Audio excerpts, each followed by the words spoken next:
Elizabeth, before I forget, you saw the gift I got, right? You got the two big crustaceans I got? Yes. I got a proposal for you.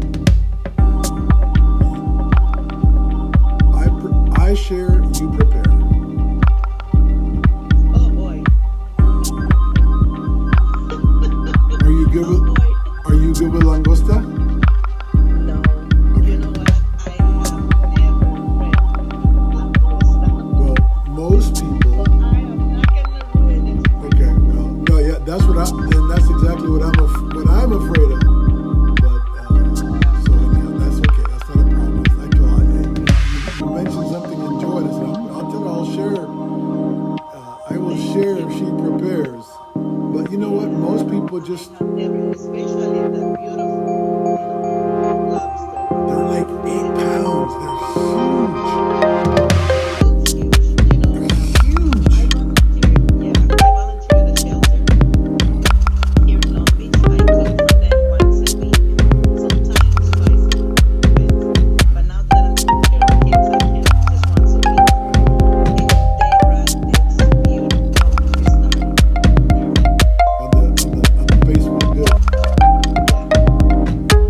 So I'll tell you later. Anyway, It's so they okay. brought in a big, huge piece of salmon Oh, from Alaska. oh. And they wanted me to prepare it. Oh my God. You don't know how much I prayed over So it was so it was salmon or cod?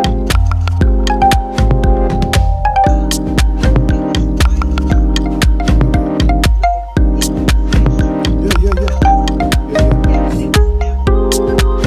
Oh,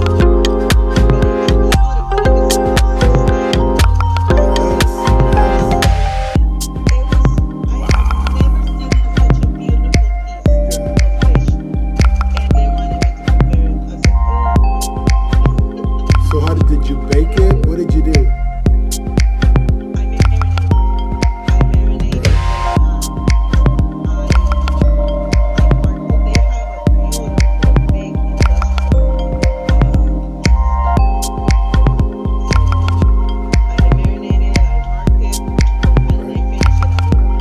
Beautiful.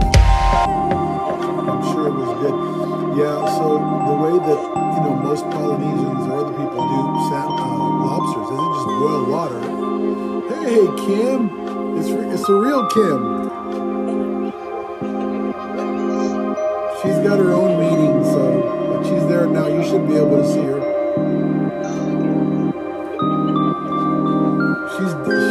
She's got better. She's got more important friends than us.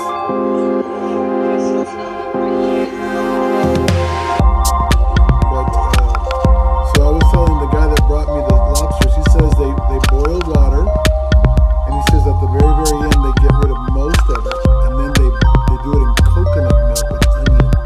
He says they just throw it in there. So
Yes.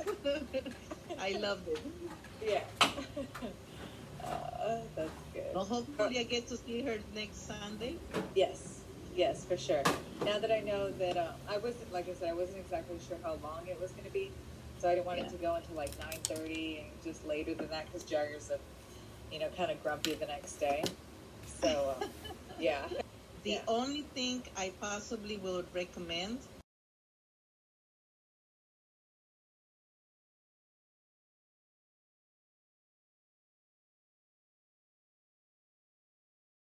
and everything, Okay, but good to know. yeah, everything else was perfect, beautiful. Good. I know we're looking into adding speakers for this Sunday. Oh, So, that'll be great. and we'll Yeah, have them on the bottom as well. that'll And be good. yeah, so I think that would help with that. Good to know, yeah, because obviously I was right in front, so it was very Yeah, loud. and I was towards, and towards the back by the Right. cars. Yeah, by So the sun, right? yeah, Okay, good. Good. Okay, yeah, good to know. Probably. Let me call you in half an hour. I will call you in Looks half an like hour. we're live I will call you in now. half an hour. okay. I'll be quiet. Oh no. All right, everybody. Good morning. Can you guys, Facebookers, hear me now? I apologize. Hopefully you are there. Hopefully I am here. And of course, we've got our Zoom buddies today also visiting with us. So let me change this real quick. I'm gonna make sure that you guys can see me and hear me. And I will try also to keep this piece going here. I'm looking on this to see if anybody comes in so I can say hello. Always a challenge. The delay has you guys. Good morning. Can you guys, Facebookers, hear me now? I apologize. There's a delay. Hopefully you are there. Hopefully I am here. And of course, we've got our Zoom buddies today also visiting with us. So let me change this real quick. I'm gonna make sure that you guys can see me and hear me. And I will try also to keep this piece going here. I'm looking on this to see if anybody comes in so I can say hello. Always a challenge. All right. So I was hearing myself twice. Most people don't even want to hear me once. Some of you I was having to hear myself twice. Okay, so I've muted Facebook, but I do want to say hello to those guys that are coming in. That's the goal here. So good morning, Gloria. I see half of your name. I'm going to get all of your name here in just a moment. Pastor Bill or Sheila, God bless you. We're glad all of you guys came in. So this is Thursday morning, the 17th. Yesterday was a big day. I went upstairs and the worship team was preparing and they record on Wednesday nights. And so Jane Fa'atoalia, our wonderful, awesome hostess with the mostest, Jane, if you don't know Jane, you're missing a bundle of fun. Anyhow, she claims to be part Mexican, right? She actually speaks Spanish. She actually knows a lot of Spanish. So yeah. I went up there and I said, Jane, I said, how are you? Well, how's your big day? By the way, good morning, Shirley and Karen. And she goes, what do you mean? I said, well, today's your big day. And I said, don't you know what today is? And she was totally out in the dark. And I said, okay, Jane. I said, so what is Cinco de Mayo? And she said, that's Mexican Independence Day. And I said, see, you're really not fully converted Mexican yet. And I went on to explain that yesterday, which was the 16th of September, el 16 de septiembre, is actual Mexican Independence Day. The Cinco de Mayo was just a battle, the victory that the Mexicans had over the French. Of course, I said, you see, now you have an upper hand, Jane, on some of the other people that claim to also be Mexican, like you claim to be, my Samoan darling. So, good morning, Lori. Let me see. I'm getting comments, but my screen is getting cut. So let me do this just a little bit. La la la. Here we are. We're going to Proverbs chapter 17 here very soon. I'm just trying to get the comments here where I can see them. Everyone was in the dark. Oh yes, about the holiday. I think you're referring to. Okay, so very important day. It's just a day. What did I do? Know what I do. Anyhow, or was that you guys on Zoom?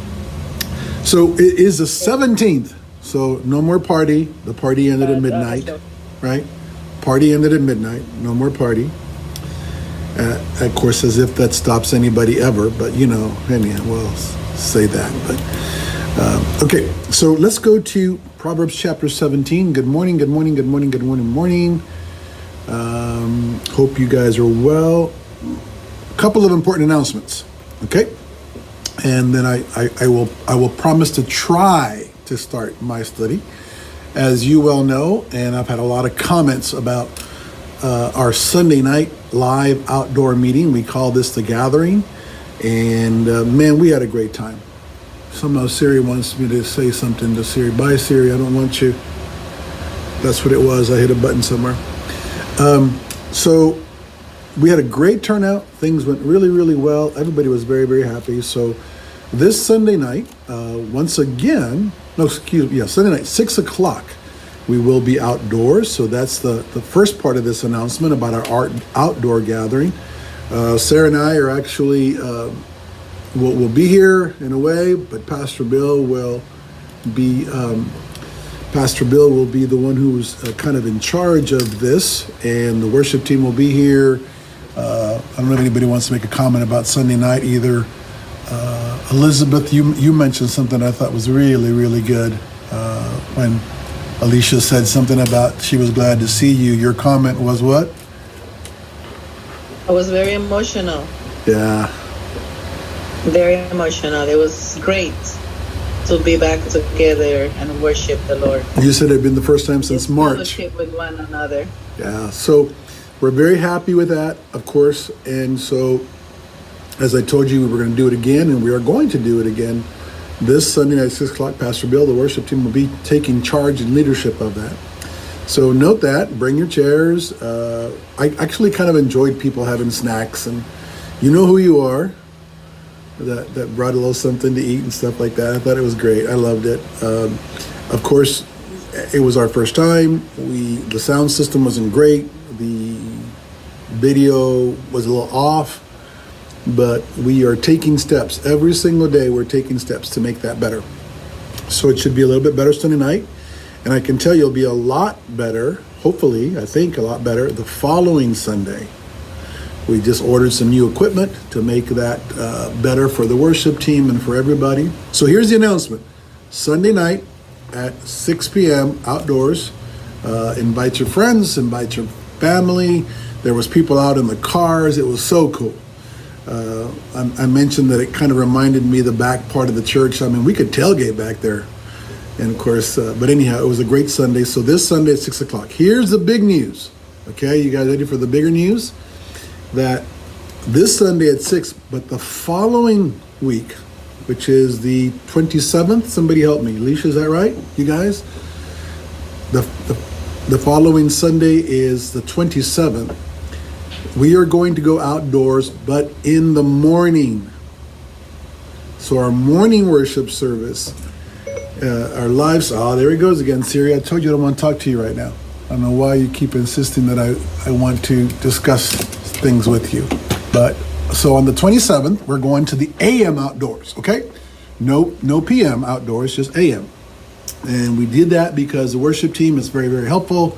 It's a lot of pressure on them to do 2 services and all that. So we're going to one, and we thought that we would get more people would want to come on Sunday morning.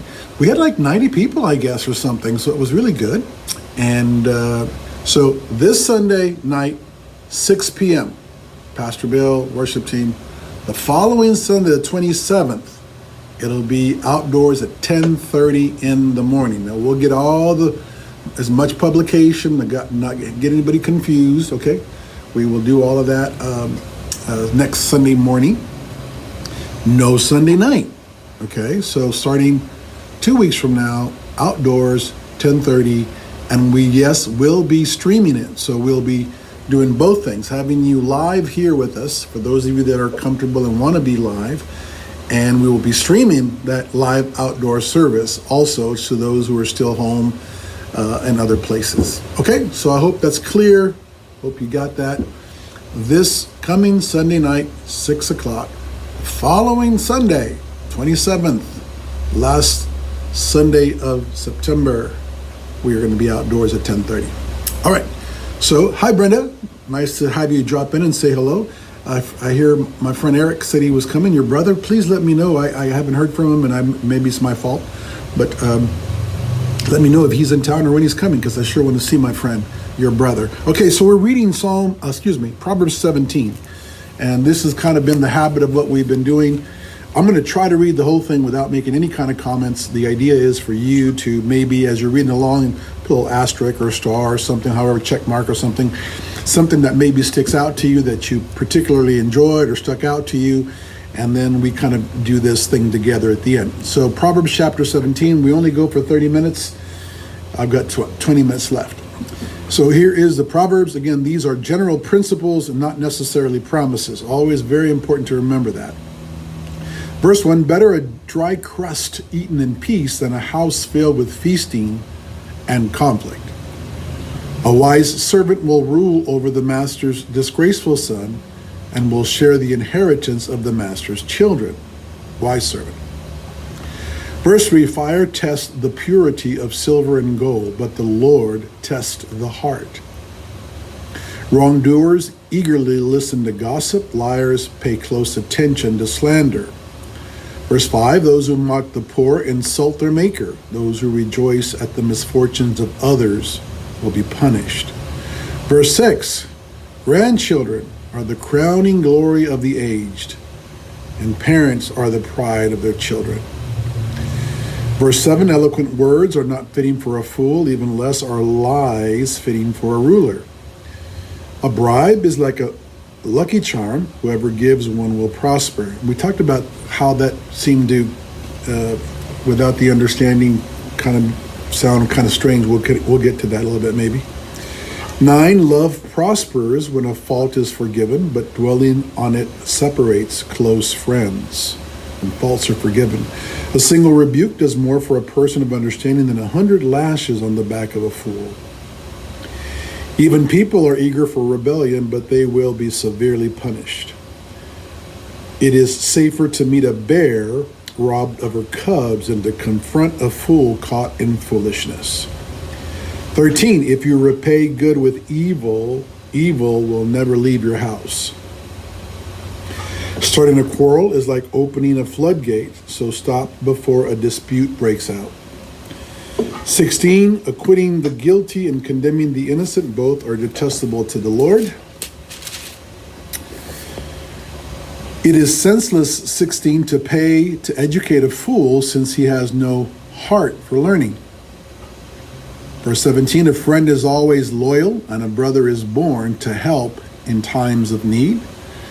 The version that we're accustomed to maybe is a friend loves at all times. Here it says New Living Translation, my devotional version. It says a friend is always loyal. 18, it's poor judgment to guarantee another person's debt or put up security for a friend. Anyone who loves a quarrel loves sin. This is 19. Anyone who trusts in high walls invites disaster. Again, we're in Proverbs 17, now verse 20. The crooked heart will not prosper. The lying tongue tumbles into trouble.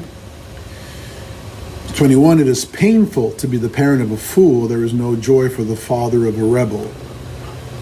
Verse 22, a cheerful heart is good medicine, but a broken spirit saps a person's strength. The wicked takes secret bribes to prevent the course of justice. 24, sensible people keep their eyes glued on wisdom, but a fool's eyes wanders to the end of the earth. 25, connecting it with 21, foolish children bring grief to their father, but bitterness to the one who gave them birth. So 25 and 21, you can put a little line together with if you want to, just kind of connecting those two on the same vein. It is verse 26, it is wrong to punish the godly for being good, or to flog leaders for being honest. 27, the last two verses, a truly wise person uses few words. A person with understanding is even-tempered. Even fools are thought wise when they keep silent. With their mouths shut, they seem intelligent. All right, so New Living Version of Proverbs chapter 17. If anybody here, it doesn't look like any of you are new, except maybe Brenda. But we go to the Proverbs on our Tuesdays and Thursday devotionals, and we read the corresponding day with the corresponding chapter. All right, so Elizabeth, Alicia, Kim, whoever's out there, anything that stood out to you, anybody on Facebook?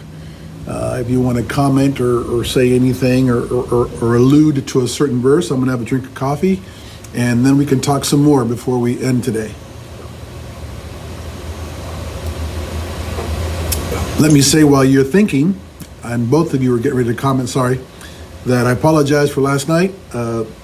We got cut off midstream. It didn't go to our Facebook page. There are so many aspects of doing what we're doing. And if every piece is not absolutely set and synced and all of the things that need to take place, then we have what we had last night again, which was a failure. The streaming midweek Wednesday night study cut off about halfway, and so, but we think we corrected it. Again, we're always constantly working, so apologies. All right, back to Proverbs 17. Anybody? Go ahead, Elizabeth. Definitely 27 and 28 Okay. spoke to me. Let me turn, because that's on the second page. Okay, the last two verses. Yeah. Okay. It just remind me of my past. And over the years and by reading the Word of God, I have learned, and I'm still working on it because it's hard, to just, it's better to be quiet. It's better to stay calm and don't say what you have in your mind right away. Just more like have control over your thoughts. Yeah, and so there's that's only by God. Very good, because there's a couple of things there. First of all, it's a discipline, isn't it? And for people like myself, especially, I don't know, and I'm not excusing myself, but because I do so much talking, that you do learn to weigh your words, and it is a discipline not to always say what you want to say, and even when you are disciplined and are careful, we still say things we shouldn't do or say, and so yeah. Being, it says, it's the New Testament says being slow, quick to listen and slow to speak. So yeah, the less we say or the more thoughtful we are, the better, the better off we go, and better we have of not offending. The better off, the Proverbs constantly are saying the fool loves to open his mouth. The one that shouldn't be talking does, and the one that doesn't is the one that's usually silent. So, but it is a discipline. And when you look at the book of James about the tongue, when you look at it saying, how it can set a whole world on fire. We're talking about the flames right now in California. Most of you, I'm sure, heard one of those big fires was set off by a gender reveal pyrotechnic. One little spark from one little innocent, kind of a celebration even, turned out to spark one of those amazing and huge fires. So yeah, it is much wiser for us to be quiet, number one, or more careful, and then to be even tempered. So those are those two verses. Very good. Hey, good morning, Sandra. Hello to Ron. Hello, Jim. Jim says that the NIV talks about a bribe being a charm. So the different languages are a little bit different. Bottom line is bribes are never good. Trying to bribe somebody to get your way is never a good idea. Now, I will confess to you something that you may or may not know, that as a kid, living on the border of Mexico, this was almost a way of life. That when you went into Mexico, and if you got pulled over, or if you wanted to bring certain things across, those kinds of things, bribes were always a part of a plan. As a matter of fact, I hate to confess it, but I was in Honduras many years ago with a van full of pastors, and we made an illegal left turn in front of the big church there in the city, and it was like one of those in the U.S. you couldn't get away with it because it was a trap. We'd call it a trap, and we could probably prove it. I mean, there was probably 4 cars in line, and if you were not a local, you did not know. So anyhow, I mean, they threatened to take our passports. They and our poor American pastors who've never been a part of anything like that were like, whoa, and we'll take you to jail, we'll take your passports. And so there was only way to get out of that situation. And of course, there was one person in that van who kind of knew how to do that. I won't mention any names. But but they're never a good thing. And not only should we not be a privy to that, but then to ask for it. You hear about all these undercover deals, and you hear, what was it, the sheriff of Orange County or whatever, they make these contracts, and then they skim, and they make deals with the contractors and say, look, I'll give you this contract if you give me a cut.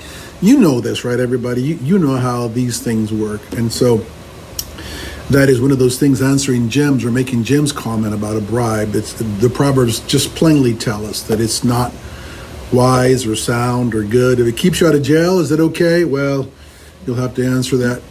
Depends on what country you're in, maybe. But yeah, that's the reality. But that's why it brings it up, because bribery, obviously, and trying to pay your way through something. What about the scandals with these college students at USC?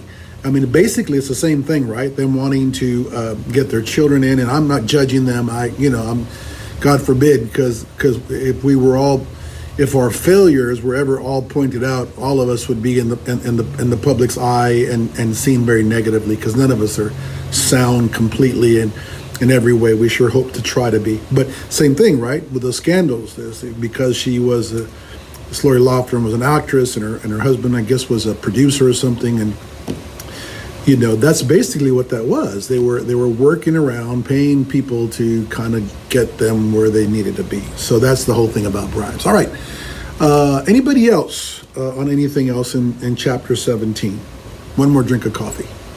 I have the NIV version as well. I just wanted to ask you if you can, go over 13 and 14. All right. Let's look at it together. Yeah, if you repay, now remember, and this is a good one where you point out this is a principle, not a promise or even a curse or whatever, but if you repay good with evil, evil will never leave your house. So the thought would be, the principle would be that if you're just if you're just a mean, evil, unkind, and you can probably add several different words to that list, impatient, greedy, that will never leave your house. So it's the principle that who you are, if you continue and you continually move in those veins of activity, it's never going to leave you. I mean, it could leave you, but I think the premise is that, again, that we're to turn around. As Christians, we repent and we say, God, help me not to repay evil for evil. Jesus says, if your enemy, offends you, pray for him. If they hate you, do this and that. The New Testament flops everything on its head of what is normal. And if you don't, again, if you're constantly just repaying, and if you just constantly reply with evil, insult for insult, those things always come back. You could apply the laws of sowing and reaping. You could allow, I think it's a person's heart. If that's the way you are, it'll never leave you. So you want to rid yourself of that. If you do evil, somebody may want to perpetrate evil against you. Those kinds of things. Now, verse 14, of course, is a good verse. If you start a quarrel, and by the way, let's talk about leaving a quarrel. Sometimes you just don't need a quarrel. Debate, argue, fight, insist. It says if you start it, you're going to open the floodgates. I mean, you may not be able to stop what you start, and And what comes with those streams, you can just imagine a dam. Maybe you open the floodgates of a dam, man, you can't stop that. Those waters are going to come gushing, and get out. It's going to take you in its path. So that's kind of the thing. And of course, then it says, so stop quarreling. Goes back to to the first part. Stop quarreling before then what may even start as an innocent conversation. You have to know. We need to know when to say, right? We can tell when it's moving beyond a conversation, or this is an interesting point. Here's an intellectual, stimulated, debate or conversation. But most of us can tell when it crosses that line. People start getting defensive or start saying, then you just, let's just leave this alone. That'd be a great thing for us as husbands and wives to practice. That we kind of know when we're crossing that line, and the heat rises a little bit, and that's the time to say, let's talk about this later or whatever. So yeah, this is just principles. It's great stuff. A lot of, again, the Proverbs are just chock full of things. I have so many things underlined in my verse 3 about fire tests the purity of silver and gold. We know that, right? That fire purifies gold. And it says, yep, that's what God is. God is the one who refines and purifies our hearts. The one about mocking the poor, insulting their maker, that grandparents or grandchildren are the crown of parents, and parents are the pride. A lot of stuff there. Single rebuke, verse 10. Love prospers, very important chapter to me, verse 9. Love prospers when a fault is forgiven. But not dealing with it, in other words, unforgiveness will bring to you all kinds of issues. So we're trying to always be a forgiving people. Verse 16, it's senseless to educate a fool if someone doesn't have a heart for learning. Verse 17, one of our all-time favorites, is that a friend loves at all times, loyal. Our friends, hopefully we all have more than a friend, but I always say, I know what I want my friends to be like when I need them. Well, it starts with me being that way for them. I want to be the friend to others. It's to do unto others as you would have them do unto you. I want to take the lead in that role. I want to be a friend that can be trusted and can hold confidences and can be depended upon and can keep his word. To help in this verse in a time, help somebody else in their time of need. So that's a good way to live by. Back to the whole thing about quarreling, Alicia, you mentioned 19, anyone who loves to quarrel loves sin. Then you have the thing about the parents in verse 21 and 25, how children are so important and their behavior either brings joy or not to their children. So there's plenty of stuff here, a lot of good verses. Let me look back over to my screen. Good morning, Veronica. And again, I think I said good morning to Sandra and to Ron, and maybe they're listening. So that's Proverbs chapter 17. A lot of good stuff there about sensible people. Verse 22 is a good verse. Now, there goes Siri again. I hit the wrong button, and then, it kind of messes me up. My Bible's on my keyboard, so sometimes it does that. Okay, so a cheerful heart is like a good medicine. You know that when a cheerful person walks into the room with a smile and a greeting, it's one thing. Those kind of people you want to hang out with, and then you can tell, oh no, here he comes. Oh no, here she comes. Always with a frown, and you can almost hear the complaint from the parking lot. I mean, you don't know the specifics, but here it comes. It's kind of sad sometimes that you go, oh no, and rarely is this person coming to bring an encouraging word or thank you. They got something on their mind, and so anyhow, something for you to think about. There's a right and a wrong way to voice your disagreements and your differences. But boy, a broken spirit will just sap your strength as opposed to a cheerful heart being like a good medicine. All right. Anything else, guys? We're right on the nose of what I like to make my time limits. But I'll give just a second. My Facebook is delayed probably about 30 seconds. So I'll give us at least that much.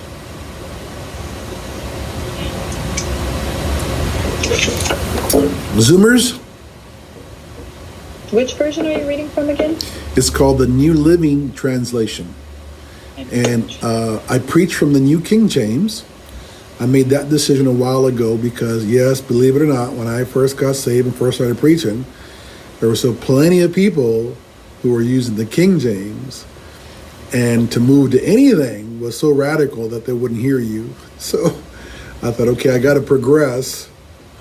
And so I moved into the New King James, and I still use that for my preaching. Again, I tell people when it comes to the words itself or the context, I always do research outside. So a particular word, I don't look to the NIV or to any version. I'll go back to the Greek or the Hebrew to get a better,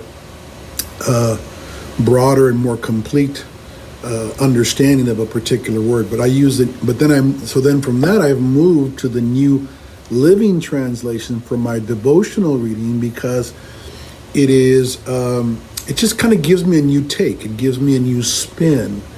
I like the language, and it kind of sometimes the things that I've memorized and known for so many years now. What it does is it takes that and it helps me just kind of view it just slightly differently. So I've had a couple of had a friend of mine from Texas say, "Hey, I was listening one day, and one of my friends from high school, she said, 'Hey, I want to get my boys.' She has two young adult males and children, and she said, 'Hey, what version is that? I think that would be a good one for them.' And so I explained to her the reasons, and I sent her, this translation. Especially if somebody's new, you probably want them reading a friendlier version. And what I mean by that is something that's language is not so, intrusive or whatever, different than what they're used to using. So I told you guys when I first got saved, I used what's called and I was so impressed with myself because I read the first year I got saved, I think I read the New Testament 3 times and the Old Testament once. In the first year I was saved, I would spend hours. And I was like, wow. Of course, I was using a version called the Good News Bible. And from what I'm told, it's a 6th grade reading level. So it was perfect for me. Mm-hmm. It was perfect for me. 6th grade reading levels for like my Dario could read it right now probably. So, but I consumed it, and it was simple to read, and it was friendly, and it was. So anyhow, that's just probably one of my other thoughts when you go to somebody asking you if they're new in the faith or whatever else, and they're looking for a version. You want to find something that's friendly. They can move into the other stuff later. Okay, I am done because I don't want to keep you guys more than what you're comfortable with. So no one has commented on Facebook, but thank you guys for coming in. I think we're finally on the Facebook page, not the Facebook profile. I'm assuming we went to all of our other sources the right way. So we'll see you next when? Sunday morning. Sunday morning at 10:30, we'll be streaming. You will see us on your streaming sources like today. Facebook, YouTube, our webpage is where we're trying to direct most of our people to, and then Twitch. So Sunday morning, I'll say hello to you. Sunday night, you may or may not see me. I'm going to probably be at a little bit of a distance. Pastor Bill is taking care outdoors. 10:30, just me and our crew Sunday morning. Sunday night, outdoors, 6 p.m. Everybody is invited. It will be streaming. And then the big news today, if you came in a little bit late, is that the following Sunday, September the 27th at 10:30 a.m., we'll be live outdoors, okay? So all of you are invited to be here live in body, physically, Sunday night, 6 o'clock, next Sunday, the 27th at 10:30. And we'll post over and over and over so that you guys get used to that. All right, any other comments? Any final thoughts? Zoomers, you guys okay? Thumbs up? Let me pray with us. Let's pray together. Lord, thank you for, again, your word. It's daily bread, and we so need it. It reminds us. Often it convicts us. It challenges the way we think about things like bribes and insults and attitudes that a friend loves at all times. These are just some of the things that we've been reminded of, and so we now pray that would translate into our lives, the people that we are becoming, that you are transforming us to be. That we choose, Lord, to submit ourselves and say, God, help me in these areas to be more like what your word calls for.